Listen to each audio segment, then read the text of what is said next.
It's hard to escape the feeling that the world of work is changing faster than ever, largely thanks to, well, AI and automation. Definitely. You see the headlines, the predictions. It can feel like a tidal wave of information. Exactly, leaving you wondering, what does it all actually mean for me? So in this deep dive, we're going to try and zero in on what truly matters. Yeah, we're cutting through the noise to explore a vital topic, upskilling and reskilling in this new AI-driven landscape. Whether you're just starting out or you're, a seasoned pro, this is about understanding how to navigate what's coming. Mm-hmm. And to get a clear picture, we've really immersed ourselves in a report called Upskilling and Reskilling, Navigating the AI-Driven Future of Work. Think of it as our cheat sheet, sort of, to understanding AI's impact on jobs, the skills needed, how we learn them, the hurdles, and where things might be headed. And our mission today is really to pull out the most important nuggets from this analysis. Specifically for you, the learner, right? We want to make sense of this. That's it. We'll distill the key insights about how AI is reshaping work and hopefully give you practical understanding to not just keep up, but to really thrive. And we'll try to do that without overwhelming you with, loads of technical jargon. Right. Focus on what's valuable. Okay, let's unpack something fundamental right off the bat. We hear upskilling and reskilling thrown around a lot. They sound similar. They do. But the report makes a clear distinction. What's the core difference we need to grasp here? Okay, so the core difference, it really lies in the focus. Upskilling is about leveling up your existing skills, making you more effective in your current role, or maybe taking on new challenges, but still within your current career path. It's about deepening your expertise, kind of. Right, expanding capabilities without a total change. Can you give us a couple of concrete examples? Like upskilling in action. Sure. Imagine a marketing specialist mastering advanced digital analytics. That helps boost their campaign results, right? Makes sense. Or, say, a software developer learning a cutting-edge programming language that's becoming essential in their field. Okay. Another one could be a customer service rep getting trained on new AI tools to give better, more personalized support. It's all about enhancing your current skill set. Got it. So staying sharp in your current arena. Now, reskilling, that sounds like it involves a bigger shift. Precisely. Reskilling is about learning a completely new set of skills, usually to transition into a different role or maybe even an entirely new career path. So that often happens when a job is really facing disruption.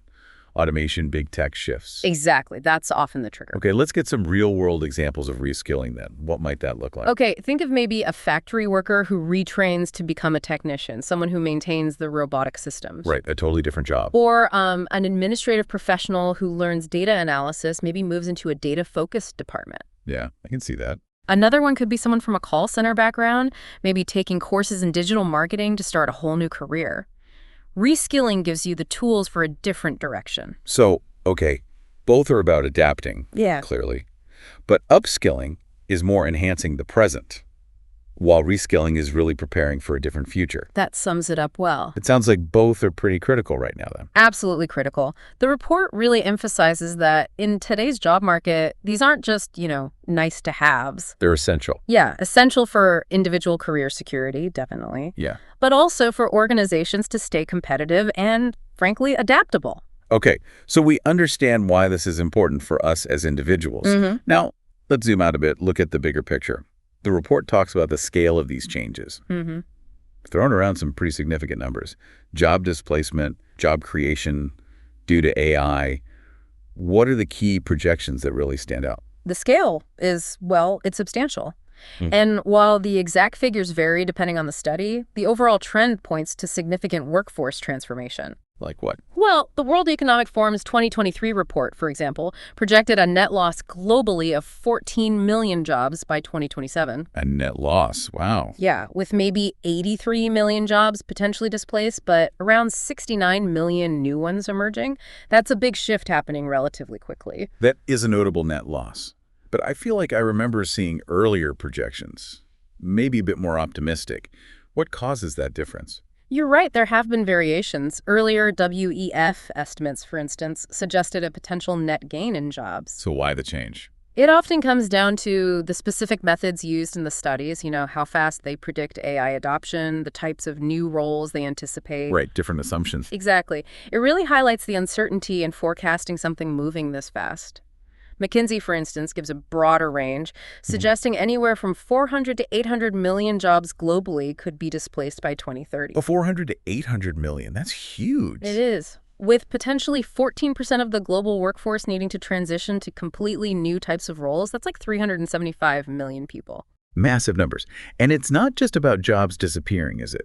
There's also this talk about a huge surge in productivity. Yes, exactly.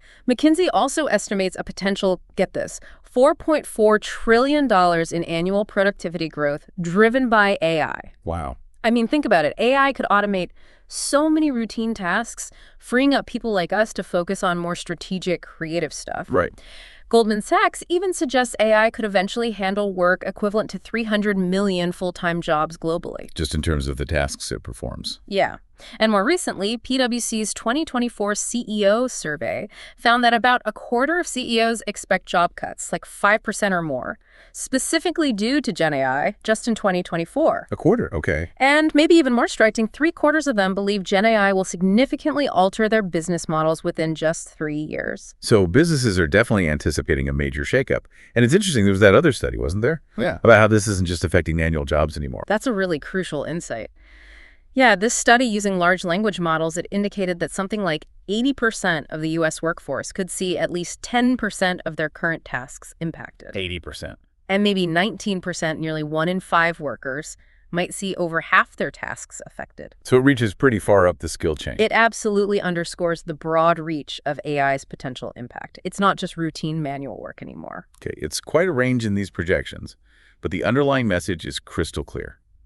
Significant changes are definitely on the horizon. No doubt. Which naturally leads to the next question. Which specific roles and industries are likely to feel this the most acutely? Well, the report highlights roles with a high degree of routine and repetition. That could be cognitive tasks like data entry or processing, or manual tasks, and jobs involving predictable physical work. Think occupations like data entry clerks, administrative secretaries, accounting, and bookkeeping clerks. Classic examples. Right. Payroll clerks, even roles like claims adjusters or insurance appraisers for auto damage areas where AI can increasingly automate that analysis and decision-making. So areas where automation can really take over those predictable parts. But what about the flip side? Where are we seeing the biggest increases in demand? Yeah, good question. We're seeing a significant surge in demand for roles directly involved in, creating, implementing, and managing AI and digital tech. A lot? AI and machine learning specialists, obviously. Professionals focused on sustainability are also growing. Business intelligence analysts, people who interpret data to drive decisions. Right, data skills. Definitely. Information security analysts, crucial for protecting digital infrastructure. Data scientists, big data specialists, digital transformation specialists guiding companies through change. Data specialists. And of course, e-commerce specialists in that ever-growing online world. It's interesting, though, even with AI helping with coding, the report still points to growth for software developers. Yeah. Yes, that's an important point. While AI can automate some coding tasks, the need for skilled developers to actually build, implement, and maintain these complex AI systems and software, that remains strong. So it's more changing how they work, not replacing them outright. Exactly. It's more about a shift in the specific skills needed within the profession, rather than a drop in overall demand. Database admins and architects, too, still projected growth there.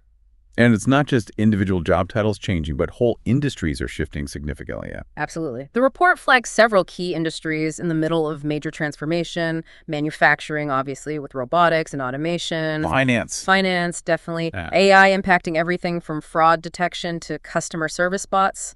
Healthcare is using AI for diagnostics, drug discovery. Retail, too, I imagine. Retail is being totally reshaped by e-commerce, personalized experiences. And of course, the IT and software sector itself is constantly evolving because of AI. Yeah, even media and creative industries with AI content generation and customer operations with, increasingly sophisticated chatbots handling queries. You mentioned this earlier, but this idea of augmentation versus automation seems really important.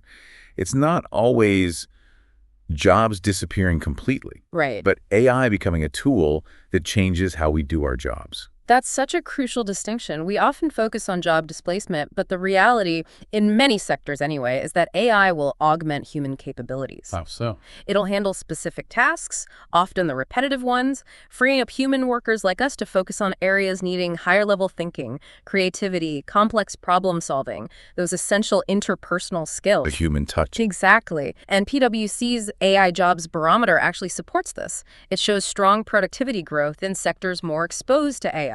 Interesting. But job openings are still increasing in those areas, maybe just a bit slower than in less exposed sectors, so it suggests more of a transformation of work, not just outright replacement in many cases. So even if your job title stays the same, the actual skills you need to be effective, they're likely to change quite a bit. Precisely. That really brings home the need for widespread adaptation. It really does.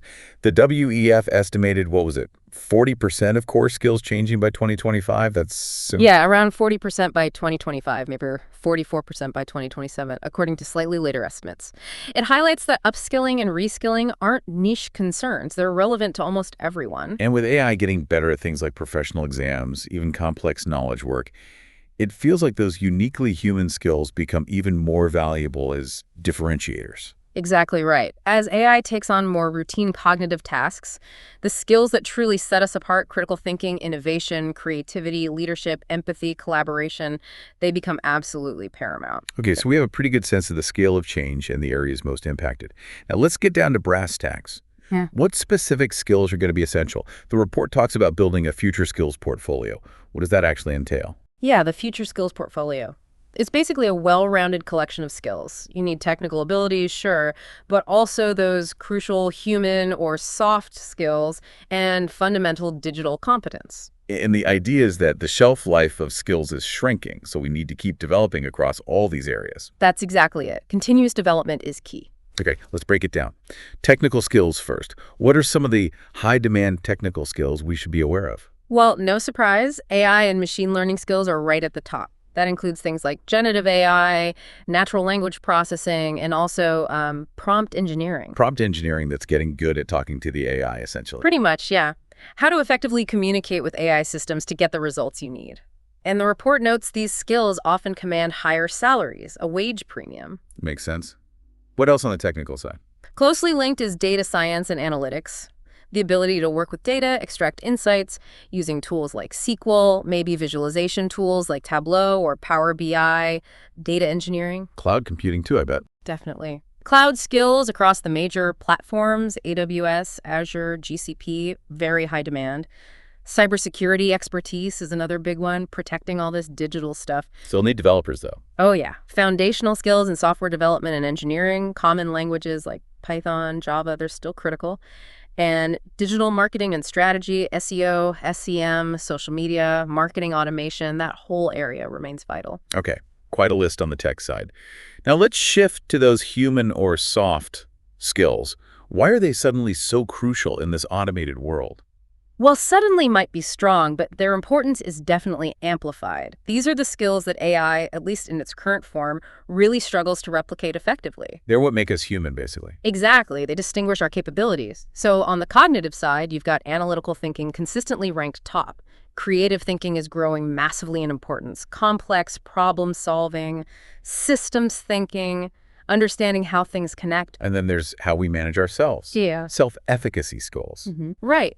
That's about how we approach work and learning. Things like resilience, bouncing back from setbacks, flexibility and agility, adapting to constant change, curiosity, and a commitment to lifelong learning. That's huge.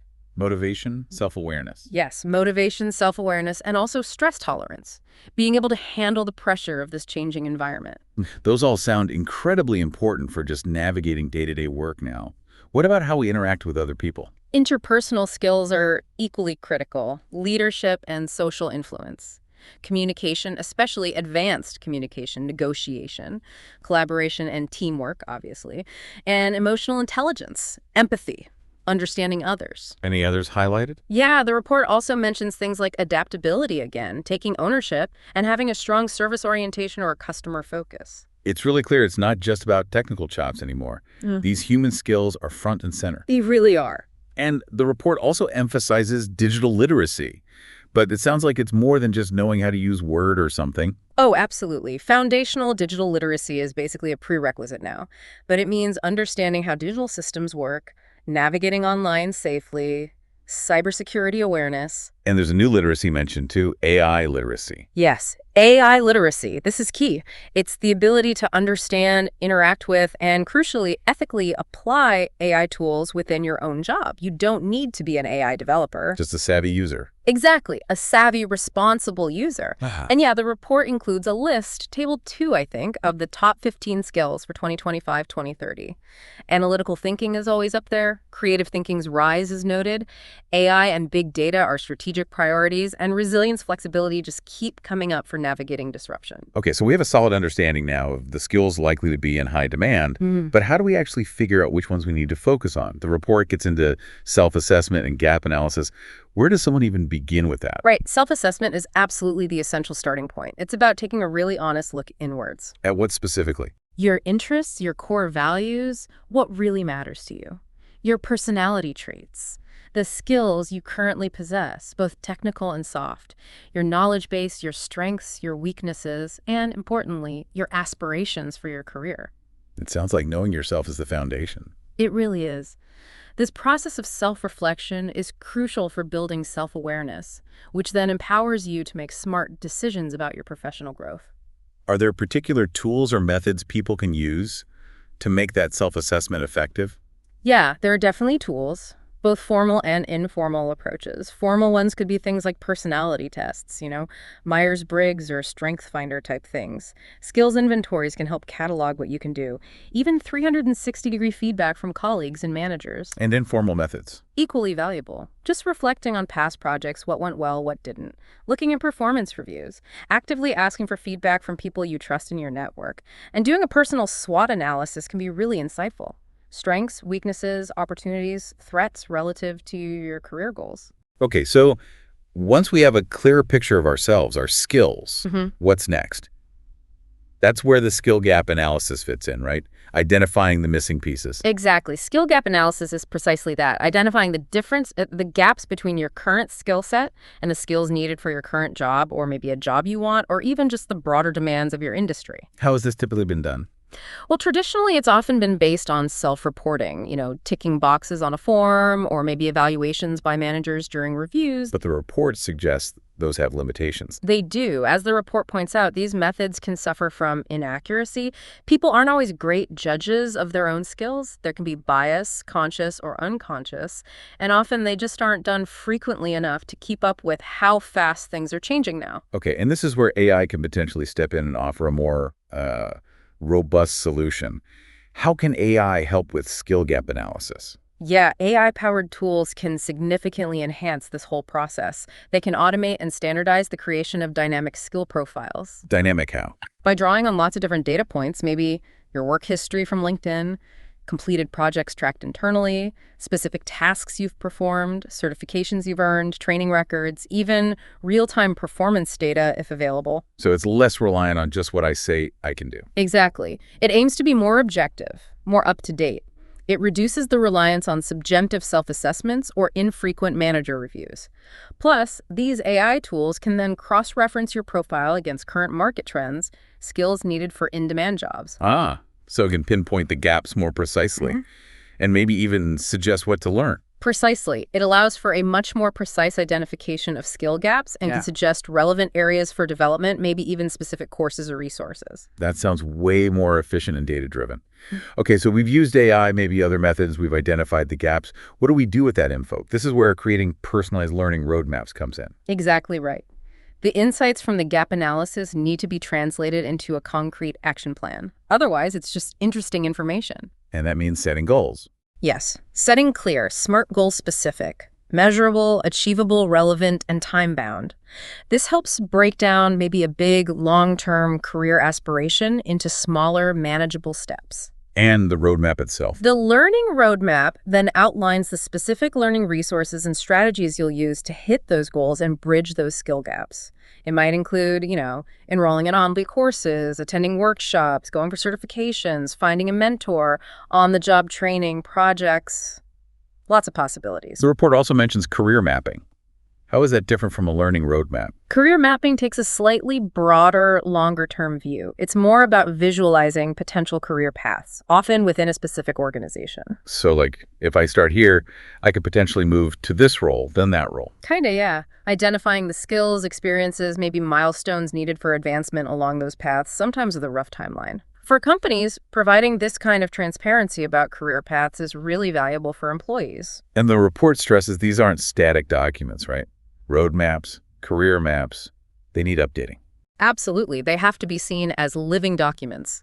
You need to regularly review and adjust them as your skills evolve, as your goals perhaps change, and as the job market itself continues to shift. It really sounds like this needs to be a partnership. Individuals taking ownership of their learning. Definitely. But organizations also need to provide the support, the transparency about paths. That's a key point the report makes. A lack of clear career progression pathways within a company can seriously kill employee motivation to actually do the upskilling and reskilling. Makes sense if you don't know where you're going. Why bother learning, right? When individual learning goals align with clear organizational direction and support, it becomes much more focused and impactful. And AI is changing this planning process too, making it more dynamic. Yes, as we discussed with gap analysis, AI is shifting these planning processes from being relatively static, maybe annual exercises, to much more dynamic, ongoing, responsive approaches. Which implies new skills needed for HR and L&D folks too. Absolutely. They'll need data literacy, skills in interpreting AI outputs, maybe even prompt engineering for using these new HR tech tools effectively. And individuals, too, need that AI literacy to use these planning tools for themselves. One final point in this area. The report mentions the challenge of assessing and developing those crucial soft skills.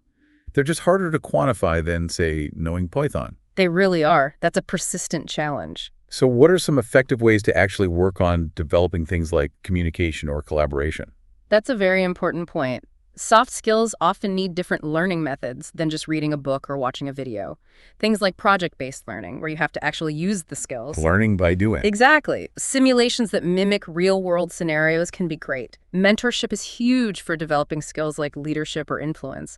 Collaborative work environments themselves are practice grounds. It's about creating opportunities to actively practice these human competencies and get feedback. Okay, so it's a really comprehensive approach needed then.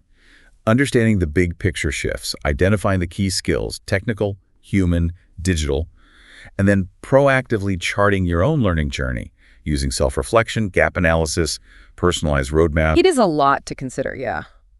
But the report provides a really valuable framework for navigating it all, it seems. It really does. And by embracing this kind of proactive, structured approach, you, the learner, can navigate this rapidly evolving world of work with hopefully greater confidence and purpose. So to kind of bring it all together, the key takeaways feel pretty clear. AI is significantly reshaping the job market. That's undeniable, which makes proactive upskilling and reskilling essential, not optional. Right. And this requires focusing on developing that blend, technical skills, digital literacy, and those uniquely human skills. A balanced portfolio. And leveraging personalized learning strategies, maybe helped by AI tools, plus engaging in thoughtful career planning. These are just more critical than ever for us as individuals, for our career resilience, but also for companies to stay adaptable. Absolutely. Continuous learning isn't a luxury anymore, is it? It's really a fundamental requirement for thriving in this age of AI. On that note, here's maybe something for you to consider. Which of your current skills do you think will be most impacted by AI in, say, the next 5 years? Good question to ponder. And maybe what's one small concrete step you could take today, just one thing to begin future-proofing your career? We really encourage you to think about building that future skills portfolio and explore the learning resources out there.